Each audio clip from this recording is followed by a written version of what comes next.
mind, because I don't play golf. I've tried since.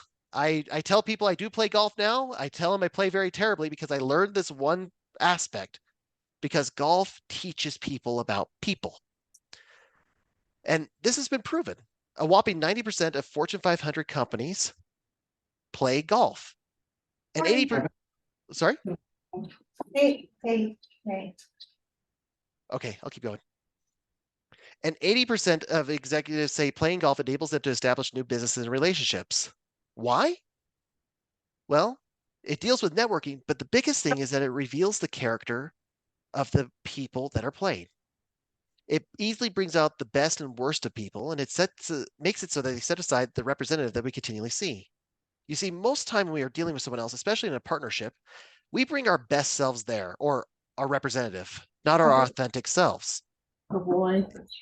And as we bring those authentic selves to this actual meeting, what ends up happening is that your representative and their representative on your business partner sides, they like each other, but your actual authentic self cannot stand the other partner.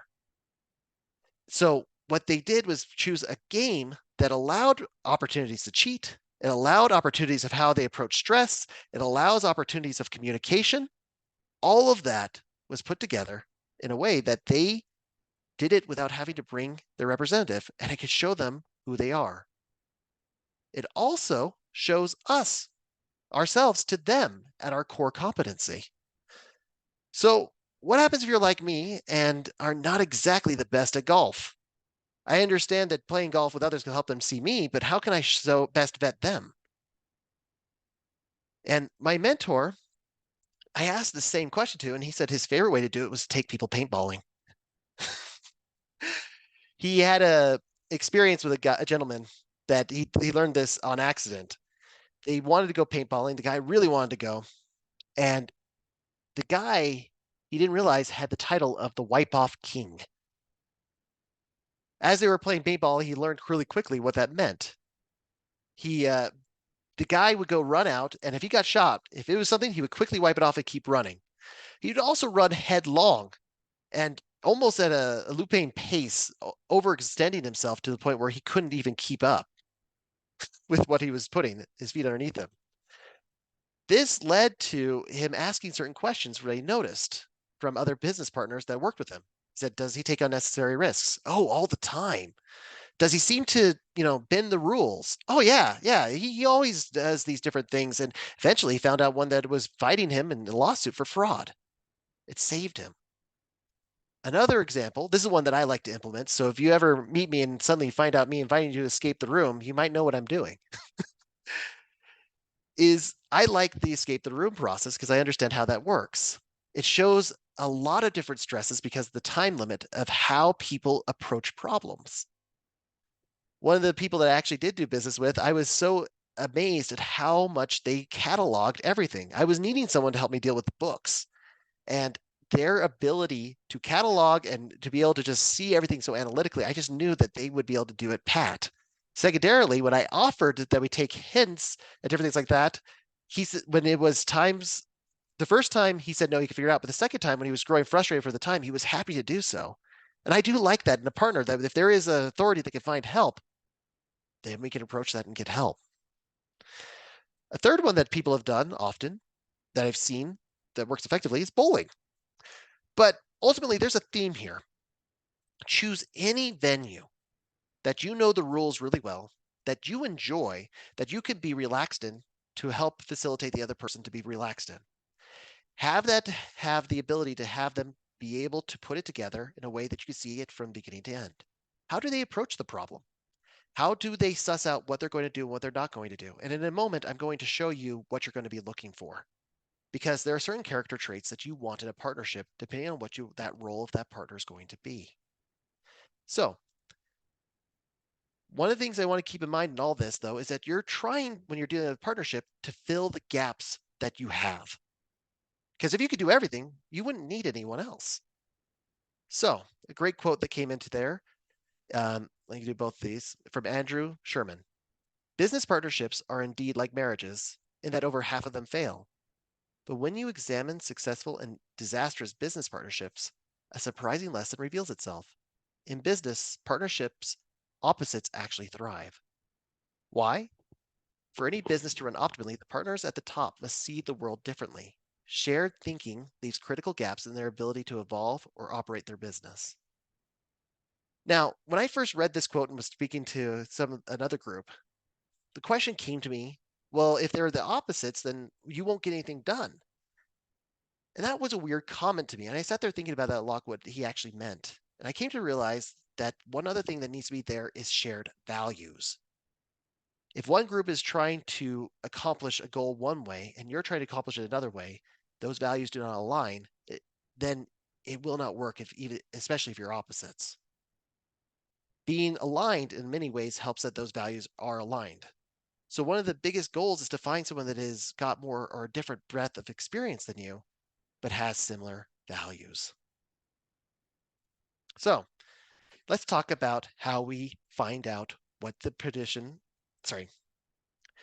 kind of a person there are.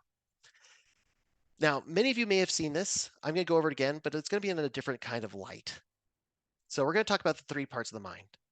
First off, you have your cognitive thinking. This is your conscious mind. This is what drives your instinct for, sorry, let me move this away. Missed my note. This is where you have your reason, your knowledge, your experience, education, training skills, things like that. This is stuff that can be trained and taught. And for finding a good partner, there's only a few times that cognitive is the most important aspect. And that is generally in aspects that are needing to be done a particular way that you do not have the training for. For me, most cases, this kind of goes in the lines for legal. I always look for legal counsel that has been trained in that. Otherwise, most other aspects I can teach. Next, we have your connotative. This is your drive, your instinct, your mental energy, and your innate talents. This is how you do things. This is how you approach problems. This is where do you find data first, or do you take kick butt and ask name later? This is where that kind of comes into play. There's not a right or wrong on this. It's just there are certain roles that excel doing this more than others. Next is your affective. This is your emotions, your beliefs, your motivations, your preferences. This is how you approach people. Those that have gone through Marshall's program, this is the disc that is often being talked about. So we'll go in this a little bit more deeper. Cognitive IQ is how you construct the process of thoughts, how you predict your resourcefulness in what you're doing. These are things that you're great at. And this is where you can justify what actions are best left for others and how best to plan your day and how you work with your teams. Next is affective. This is what personally drives you and drives others. This is what a lot of companies work with, me included, when you bring someone in to do crucial accountability within teams that are dysfunctioning. When a team is dysfunctional, if they're working and they're at each other's throats, there is a problem within the effective communication that is going on. They do not know how to communicate with each other and how to communicate with themselves often. Lastly, is your conative. This is the way you approach things. Like I said, it's your natural instincts. It's what you're great at. It's what you bring to the team. Now, this is where interesting happens. This is where things fall apart because nothing is getting done or they're not being done correctly. We have a certain instinctive needs to get it done. And we'll kind of go over this one more time. But to get this done right and to do it as a flowing team, that's when your connotative is working well within the team. If everyone likes each other, but things get done, connotative is great. If everyone hates each other, but nothing gets done, connotative is the problem. So again, kind of putting this together, if they are lacking competency, they're missing skills and knowledge, you need to work on the IQ problem of what you're missing within your team. If your team's got a bad attitude, then changing up what the motivations and values that they have will be the best way to do that. And sometimes that's bringing in a middle manager or bringing someone else on the team that can bridge the gap between those two personality types. But lastly, if they're just not getting things done, sometimes bringing someone in that can actually work on it, that will not be, I mean, I'm sure you've all done work that's just emotionally draining. There are people for that that can be put into place.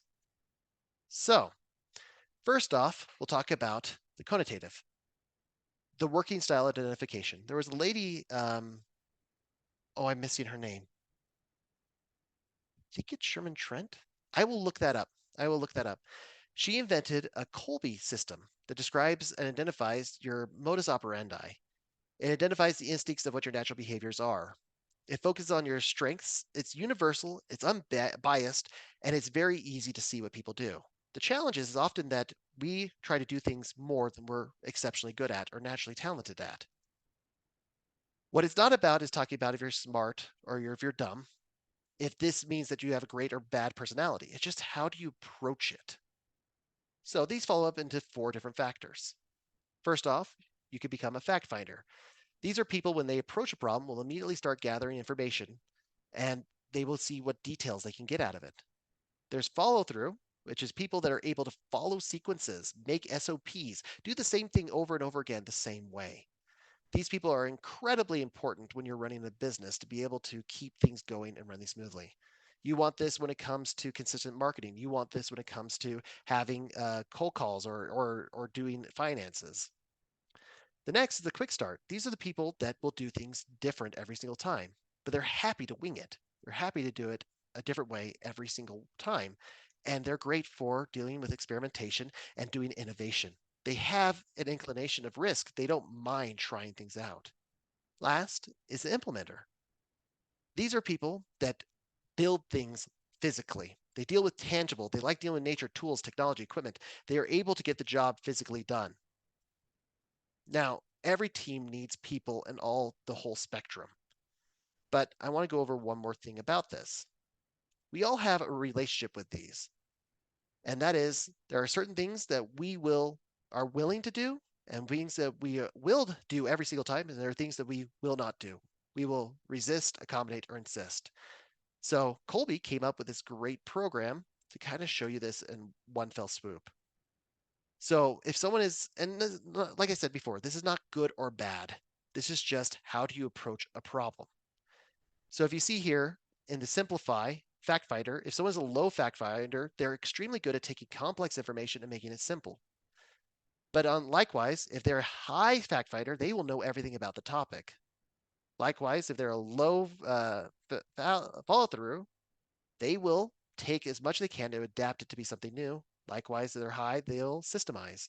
And you can see the different things that are different and the different roles you have. For example, if you want to have someone that's in accounting, you probably need them to be able to explain, be able to systemize, and be able to stabilize your accounts. Likewise, if you have someone that does sales, you probably don't want to have them stabilize. You probably want them to be able to improvise when interactions eventually fail.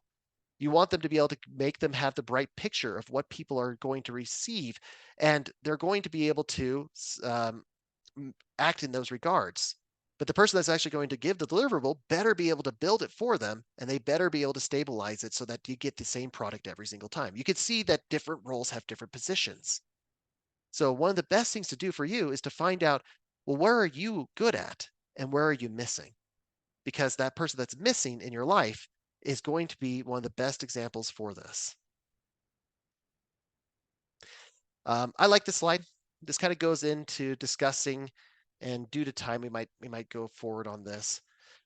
Just what it is that people are good at and what they are not good at. So if you want to take a screenshot of that's awesome. Next comes the motivational methodology, or DISC. This was probably one of the biggest things that changed how I approached working with other people. And it is a credit to how I have grown as a person and grown as a partner for others. It is through DISC that people feel seen and feel heard. It's how you can approach where you want the right person in the right position. Not only are they doing it correctly, but how can they do it in a way that there is no friction? Because a lot of times we have fires in our lives. Now, when I've seen this done, and when I've done it a couple times where we have large groups, it's really fun to see where people kind of go and lay and where they fit, because you can ask a particular different question for each one and be able to get people the right positions. And if you're interested in that, I would love to go over it with you separately, but we'll just kind of go over the ideas right now as this goes. First off, you have, if you are outgoing, or if you are task-based, sorry. So you have outgoing or introverted, or if you're task-based or people-oriented. Those that are Ds are the people that are outgoing and they're extremely task-based. They don't need to have a huge team. They're able to work on their own. They're very independent. They're dominant. They are a doer. They are a director. They're able to get things done. And for those that they're not meshing with, they will seem defiant. Likewise, um, if you have outgoing people that are people-oriented, these people are often within your sales, and both these are sales type oriented people, but these are people that are inspiring. They're influencers. They are very good at getting people to follow through and have fun. These are some of the best people around. They have tons of friends and they know everyone, but not a ton of people very much in detail. They work really well and are impulsive and able to get things in a position where people are able to see the vision easily. The challenge is that if they're not meshing well, they'll be declared illogical. Next, you have the reserved people that are reserved that are people oriented. These are supportive, these are submissive, but most importantly, these are the best people you will ever meet. They're nice, they're able to make you feel seen and heard. They're able to, well, a lot of people just say go straight to HR. These people are the type of people that are able to smooth over almost any argument that can come through. But they're also suckers for a good story. Last, you have your reserved, task-oriented people. These are the people that are amazingly good at numbers. They're amazingly good with details. These are the people that are able to see what's right, and their biggest motivation is being seen as intelligent and that they are able to do the job correctly when no one else will. Now, I hope you guys can see that in different roles or what you're missing in life can be seen in the different types of people that you're wanting to get to where they need to be. So, as promised, I'm going to be sending it out after this meeting, the PDF of the chair and how to do it. But in the meantime, I'm going to actually be doing this exercise with you. So the chair is an exercise to be able to use the information we got to be able to pick out exactly the right person to fill in your partnership before you even meet them. That way, when you meet a person that is a potential partner, you'll be able to vet very quickly, wow, this is exactly what I'm looking for. Or you could say, you know what, you're a great guy, but not for this particular project. The challenge is that often, I know for me in particular, I meet someone I really like and I want to do business with them, and I try to force them into a partnership that they really shouldn't be there. And then comes the problems that you see before. So, you guys ready? Get out a piece of paper, get a pen, and I have a couple of tips to keep you working on this to be able to make it very effective. It should take only about 10 minutes to do this program. Okay. First tip is keep your pen moving. During the next 10 minutes, you're going to be writing a ton about what is going on and writing a ton about where things are going. And the more detail you put down, the better off this project's going to be, this chair. Next, as I said, keep your eyes on your paper. It's easy to get distracted on this. 10 minutes is a long time. You may feel you got it, and you'll look up, and then next thing you know, that you miss the next prompt. Just keep going. And lastly, one of the things that my mentor used to talk to me about is be above 50%. And what he meant by that is that you make different decisions when you are settled and happy compared to when you're desperate. You will settle when you're desperate, but you will be choosy and picky when you're actually in a position of strength and abundance. So when you're doing this little workshop exercise, get to a position of feeling happy. And that will help you decide where these missing things, because we're going to talk about some topics real fast that may make some people uncomfortable by design. Okay, we all ready? Okay, here we go. First thing, go ahead and start writing on this. But the first thing you're going to do is that there's a gap between where you are and where you see yourself going, your vision. So I want you to list out right now what in your company is driving you crazy.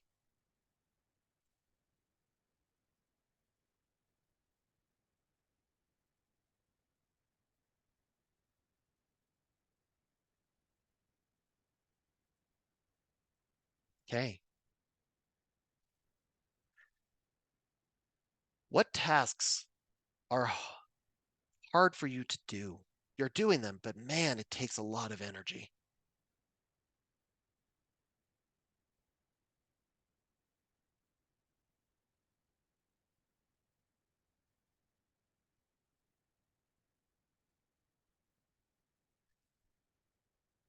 What fires keep coming up in your meetings that people are complaining to you about?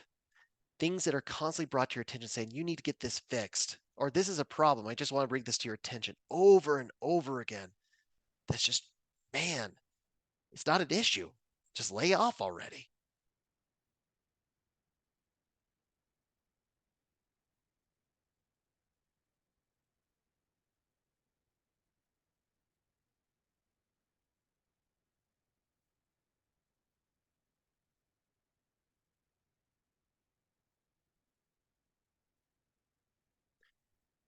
What are you fine at doing? You can get the job done, but man, you're slow. It's energy draining, or people keep on having to recheck and redo the work over and over again.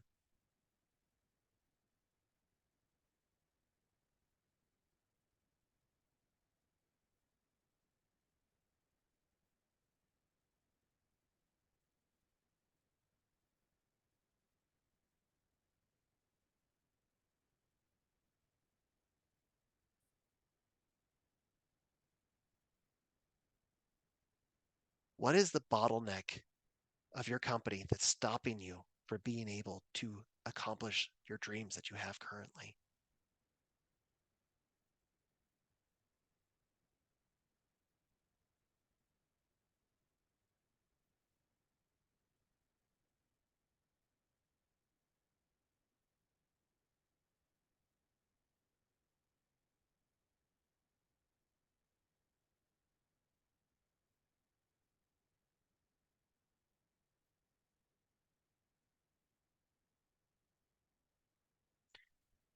If someone gave you a genie in a lamp and you had one wish that would correct one problem you're having with the current employee, what would that employee start doing?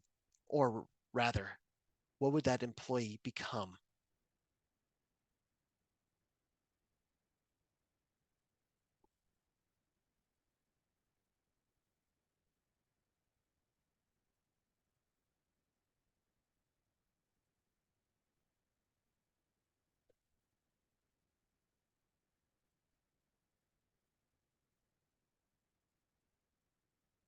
All right, you guys can continue to keep writing, um, but we're going to go into the next section for those that have actually finished what's going on. In a moment, we're going to start the actual, that is the chair you've built, this gap that you have. This is what's going to holding you back in a partnership that is making it so that you can achieve the goals and make a great position that you're in. So now that you have seen that, I sometimes it's many things, but I would like you to take the time to pick 1 to 3 of these items that could be filled in one position. That if you could hire someone or you could bring someone on board that would fill that position or that role, that pain. Give you about 30 seconds, and that's what you're going to write as your role.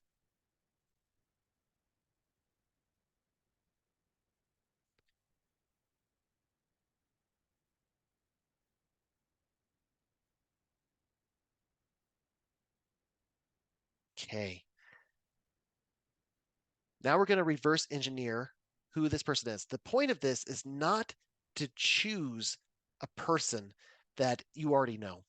The point of this is that you're going to choose the personality type and the bare bones material. Remember, cognitive, your IQ, most of that can be trained.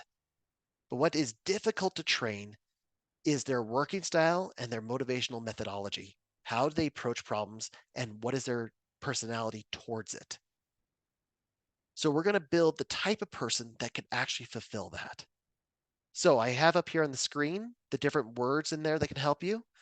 Um, I want you to think about what kind of personality type they would like to be. Are they are they supportive? And it could be more than one. Are they supportive and they're able to deal with people and make people feel nice and compare and smooth things over? but they're also careful and very good at numbers. Are they an SC, for example? Or are they, you could have the other thing, they are very inspiring and they help a lot of people and they are very good at knowing what to do. Are they a DI?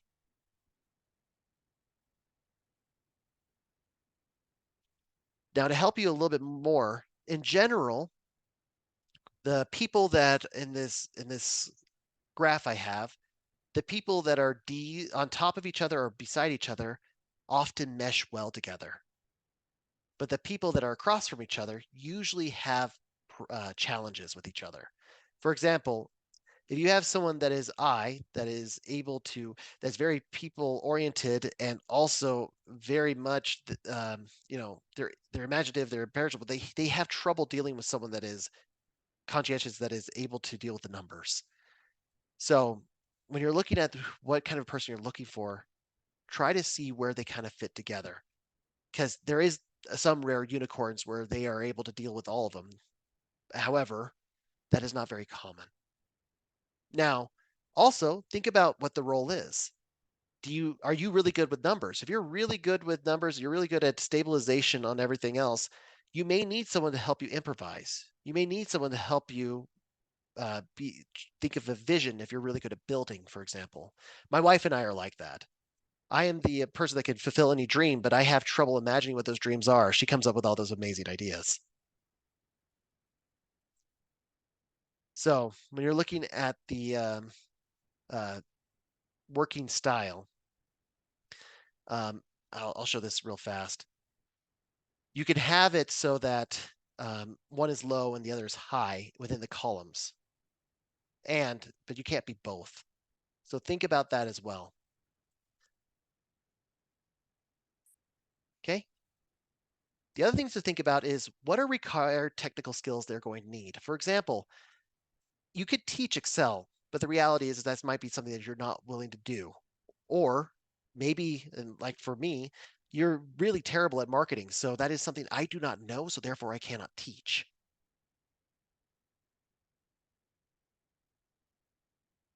The next thing to talk about is what are the optional desired skills that would just kind of be icing on the cake.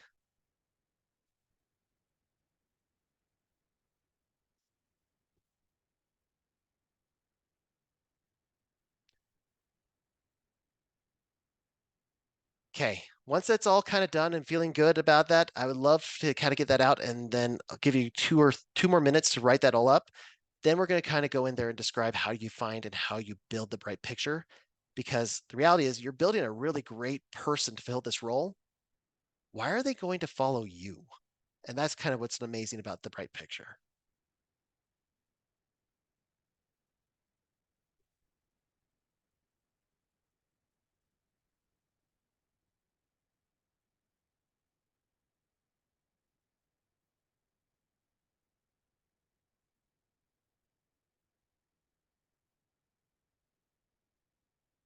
Is everyone about ready?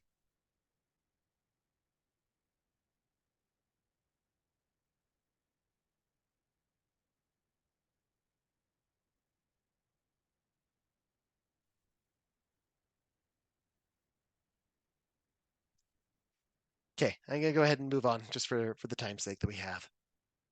All right. So in hypnosis, we talk about building the bright picture, and this is also true with sales as well.